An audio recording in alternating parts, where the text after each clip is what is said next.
श्रीमद्भागवतम महापुराण अमृत कथा प्रथम स्कंध अथ तृतीयोध्यायः। इस अध्याय में भगवान के अवतारों का वर्णन किया गया है। तो श्री सूत जी कहते हैं कि सृष्टि के आदि में भगवान ने लोकों के निर्माण की इच्छा की। इच्छा होते ही उन्होंने महत्तत्व आदि से निष्पन्न पुरुष रूप ग्रहण किया। अब उस पुरुष रूप में क्या था? उसमें 10 इंद्रियां थी, एक मन था और 5 भूत थे। तो इस प्रकार से 16 कलाएं हो गई।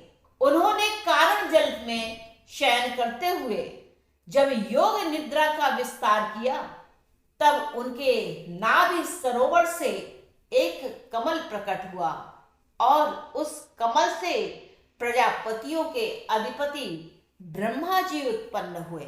तो यह जो तस्वीर है, यह जो चित्र है, आपने देखा होगा कि भगवान विष्णु नागशैया पर लेटे हुए हैं और उनके नाभि से एक कमल निकला हुआ है और उस कमल पर ब्रह्मा जी विराजित हैं। वहीं उनका एक हाथ शिव को स्पर्श करे हुए है, अर्थात शिवलिंग को, शिव का जो एक प्रकार है उसको वह अपने एक हाथ से स्पर्श करे हैं।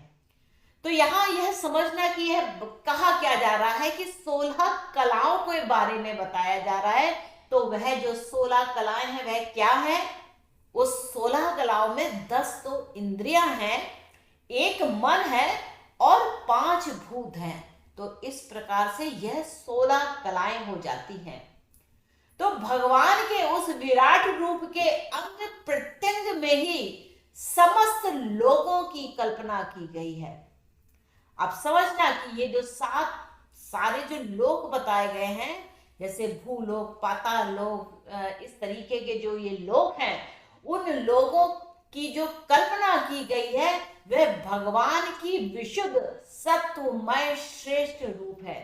तो इस फिलॉसफी को समझना कि यह आपको फिजिकल फॉर्म में कहीं नहीं होगा। यह सारे जो लोक हैं यह हमारी इस काया में ही हैं। बस इसको पहचानना है कि हम किस लोक में हैं। तो ये जो 10 इंद्रियां हैं, एक मन और 5 महाभूत, यह सब मिलाकर के ही एक आदर्श व्यक्ति को 16 कलाओं से पूर्ण करते हैं। तो भगवान का विशुद्ध सत्वमय श्रेष्ठ रूप यही है। योगी लोग दिव्य दृष्टि से भगवान के उस रूप का दर्शन करते हैं। भगवान का वह रूप हजारों पैर, जांघें, भुजाएं और मुखों के कारण अत्यंत विलक्षण है। उसमें सहस्त्रों सिर, हजारों कान, हजारों आंखें और हजारों नासिकाएं हैं।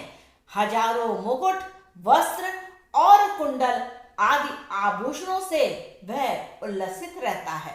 भगवान का यही पुरुष रूप, जिसे नारायण कहते हैं, अनेक अवतारों का अक्षय कोश है। इसी से सारे अवतार प्रकट होते हैं। इस रूप के छोटे से छोटे अंश से देवता, पशु पक्षी और मनुष्य आदि योनियों की सृष्टि होती है।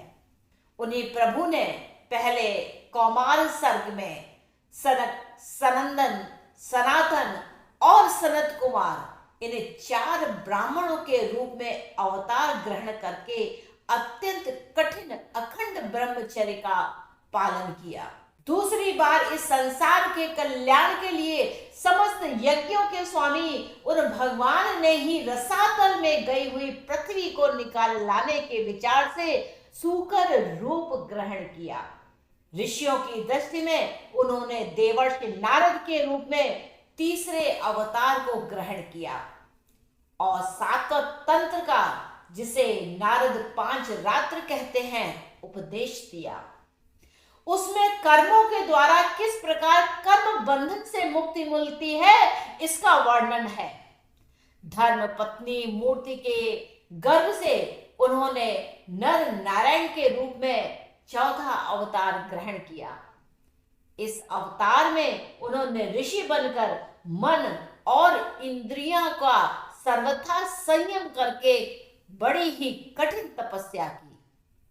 पांचवें अवतार में वे सिद्धों के स्वामी कपिल के रूप में प्रकट हुए और तत्वों का निर्णय करने वाले सांख्य शास्त्र का जो समय के फेर से लुप्त हो गया था आसुरी नामक ब्राह्मण को उपदेशित किया। अनसुईया के वर मांगने पर छठे अवतार में वे अत्रि की संतान दत्तात्रेय हुए। इस अवतार में उन्होंने अलर्क एवं प्रहलाद आदि को ब्रह्म ज्ञान का उपदेश किया। सातवीं बार रुचि प्रजापति की आकुति नामक पत्नी से यज्ञ के रूप में उन्होंने अवतार ग्रहण किया और अपने पुत्र याम आदि देवताओं के साथ स्वयंभू मनवंतर की रक्षा की। राजा नाभि की पत्नी मेरु देवी के गर्भ से ऋषभ देवी के रूप में भगवान ने आठवां अवतार ग्रहण किया। इस रूप में उन्होंने परम हंसों का वह मार्ग जो सभी आश्रमियों के लिए वंदनीय है उसे दिखाया। ऋषियों की प्रार्थना से नवी बार वे राजा पृथु के रूप में अवतीर्ण हुए। शौनक आदि ऋषियों इस अवतार में उन्होंने पृथ्वी से समस्त औषधियों का दोहन किया था। इसी से वह अवतार सबके लिए बड़ा ही कल्याणकारी हुआ। चाक्षसु मनवंतर के अंत में जब सारी त्रिलोकी की समुद्र में डूब रही थी तब उन्होंने मत्स्य रूप में 10वां अवतार ग्रहण किया और पृथ्वी रूपी नौका पर बैठकर अगले मनवंतर के अधिपति वैवस्वत मनु की रक्षा की। जिस समय देवता और दैत्य समुद्र मंथन कर रहे थे उस समय 11वां अवतार धारण करके कच्छप रूप से भगवान ने मंदरांचल को अपनी पीठ पर धारण किया। 12वीं बार धन्वंतरी के रूप में अमृत लेकर समुद्र से प्रकट हुए और 13वीं बार मोहिनी रूप धारण करके दैत्यों को मोहित करते हुए देवताओं को अमृत पिलाया।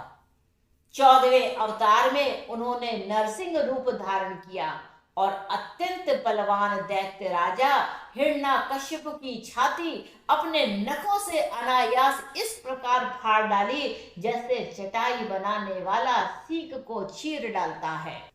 15वीं बार वामन का रूप धारण करके भगवान दैत्यराज बलि के यज्ञ में गए। वे चाहते तो थे कि त्रिलोकी का राज्य, परंतु मांगी उन्होंने केवल 3 पग पृथ्वी। 16वें में वे परशुराम अवतार में जब उन्होंने देखा कि राजा लोग ब्राह्मणों के द्रोही हो गए हैं तब क्रोधित होकर उन्होंने पृथ्वी को 21 बार क्षत्रियों से शून्य कर दिया। इसके बाद 17वें अवतार में सत्यवती के गर्भ से पराशर के द्वारा वे व्यास रूप में अवतीर्ण हुए। उस समय लोगों की समझ और धारणा शक्ति कम देखकर आपने वेद रूप वृक्ष की शाखाएं बना दी। 18वीं बार देवताओं का कार्य संपन्न करने की इच्छा से उन्होंने राजा के रूप में राम अवतार ग्रहण किया और सेतु बंधन, रावण वध आदि वीरतापूर्ण बहुत सी लीलाएं की। 19वें और 20वें अवतारों में उन्होंने यदुवंश में बलराम और श्री कृष्ण के नाम से प्रकट होकर पृथ्वी का भार उतारा। उसके बाद कलयुग आ जाने पर मगध देश जो आज का बिहार है में देवताओं के द्वेषी दैत्यों को मोहित करने के लिए अजन के पुत्र रूप में आपका बुद्धावतार होगा। इसके भी बहुत पीछे जब कलयुग का अंत समीप होगा और राजा लोग प्रायः लुटेरे हो जाएंगे तब जगत के रक्षक भगवान विष्णु यश नामक ब्राह्मण के घर कल की रूप में अवतीर्ण रहेंगे। शौनक आदि ऋषियों जैसे अगाध सरोवर से हजारों छोटे छोटे नाले निकलते हैं वैसे ही सत्व निधि भगवान श्री हरि के असंख्य अवतार हुआ करते हैं। ऋषि, मनु देवता, प्रजापति, मनुपुत्र और जितने भी महान शक्तिशाली हैं वे सब के सब भगवान के ही अंश हैं। यह सब अवतार तो भगवान के अंशावतार अथवा कला अवतार हैं, परंतु भगवान श्री कृष्ण तो स्वयं भगवान हैं, अवतारी भी हैं।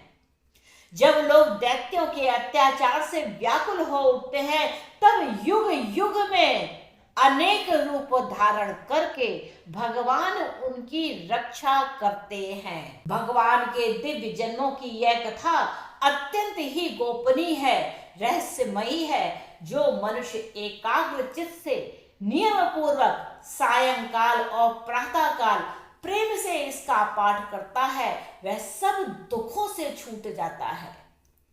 प्राकृत स्वरूप रहित चिन्मय भगवान का जो यह स्थूल जगदाकार रूप है, यह उनकी माया के महत्व आदि के गुणों से भगवान में ही कल्पित है।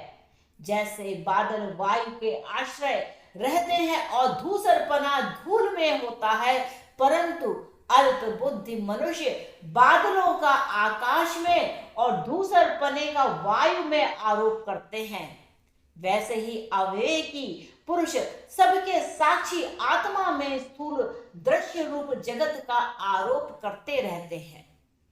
इस स्थूल रूप में परे भगवान का एक सूक्ष्म अव्यक्त रूप है, जो ना तो स्थूल की तरह आकार आदि गुणों वाला है, ना देखने सुनने में ही आ सकता है, वही सूक्ष्म शरीर है। आत्मा का आरोप या प्रवेश होने से वह जीव कहलाता है और इसी का बार बार जन्म होता है।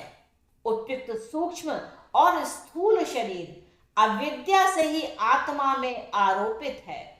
जिस अवस्था में आत्म स्वरूप के ज्ञान से यह आरोप दूर हो जाता है, उसी समय ब्रह्मा का साक्षात्कार होता है। तत्वज्ञानी लोग जानते हैं कि जिस समय यह बुद्धि रूपा परमेश्वर की माया निवृत्त हो जाती है, उस समय जीव परमानंद हो जाता है और अपनी स्वरूप महिमा में प्रतिष्ठित होता है। वास्तव में जिनके जन्म नहीं है और कर्म भी नहीं है, उन हृदयेश्वर भगवान के अप्राकृत जन्म और कर्मों का तत्वज्ञानी लोग इसी प्रकार से वर्णन करते हैं, क्योंकि उनके जन्म और कर्म वेदों के अत्यंत गोपनीय रहस्य हैं। भगवान की लीला अमोघ है। वे लीला से ही इस संसार का सृजन, पालन और संहार करते हैं, किंतु इसमें आसक्त नहीं होते। प्राणियों के अंतःकरण में छिपे रहकर ज्ञानेंद्रिय और मन के नियंता के रूप में उनके विषयों को ग्रहण भी करते हैं, परंतु उनसे अलग नहीं है, वे परम स्वतंत्र हैं। ये विषय कभी उन्हें लिप्त नहीं कर सकते। जैसे अनजान मनुष्य जादूगर अथवा नट के संकल्प और वचनों से की हुई करामात को नहीं समझ पाता, वैसे ही अपने संकल्प और वेदवाणी के द्वारा भगवान के प्रकट किए हुए नाना प्रकार के नाम और रूपों को तथा उनकी लीलाओं को कुबुद्धि जीव बहुत सी तर्क युक्तियों के द्वारा नहीं पहचान सकते। चक्रपाणि भगवान की शक्ति और पराक्रम अनंत है, उनकी कोई था नहीं पा सकता। वे सारे जगत के निर्माता होने पर भी उससे सर्वथा परे हैं। उनके स्वरूप को अथवा उनकी लीलाओं के रहस्य को वही जान सकता है जो नित्य निरंतर निष्कपट भाव से उनके चरण कमलों की दिव्य गंध का सेवन करता है, सेवा भाव से उनके चरणों का चिंतन करता रहता है। शौनक आदि ऋषियों, आप लोग बड़े ही सौभाग्यशाली हैं तथा धन्य हैं, जो इस जीवन में और विघ्न बाधाओं से भरे हुए इस संसार में समस्त लोकों के स्वामी भगवान श्री कृष्ण से वह सर्वात्मक आत्मभाव व अनिर्वंचनीय अन्य प्रेम करते हैं, जिससे फिर इस जन्म मरण रूप संसार के भयंकर चक्र में नहीं पड़ना होता। भगवान वेद व्यास ने यह वेदों के समान भगवत चरित्र से परिपूर्ण भागवत नामक पुराण बनाया है। उन्होंने इस श्लाघनीय कल्याणकारी महान पुराण को लोगों के परम कल्याण के लिए अपने आत्मज्ञानी शिरोमणि पुत्र को ग्रहण कराया। इसमें सारे वेद और इतिहासों का सार संग्रह किया गया है। सुखदेव जी ने राजा परीक्षित को यह सुनाया। उस समय में परम ऋषियों से घिरे हुए आमरण अनशन का व्रत लेकर गंगा तट पर बैठे हुए थे। भगवान श्री कृष्ण जब धर्म ज्ञान आदि के साथ अपने परम धाम को पधार गए, तब इस कलयुग में जो लोग अज्ञान रूपी अंधकार से अंधे हो रहे हैं, उनके लिए यह पुराण रूपी सूर्य इस समय प्रकट हुआ। शौनक आदि ऋषियों जब महातेजस्वी श्री सुखदेव जी महाराज वहां इस पुराण की कथा को कह रहे थे, तब मैं भी वहां बैठा था। वही मैंने उनकी कृपापूर्ण अनुमति से इसका अध्ययन किया।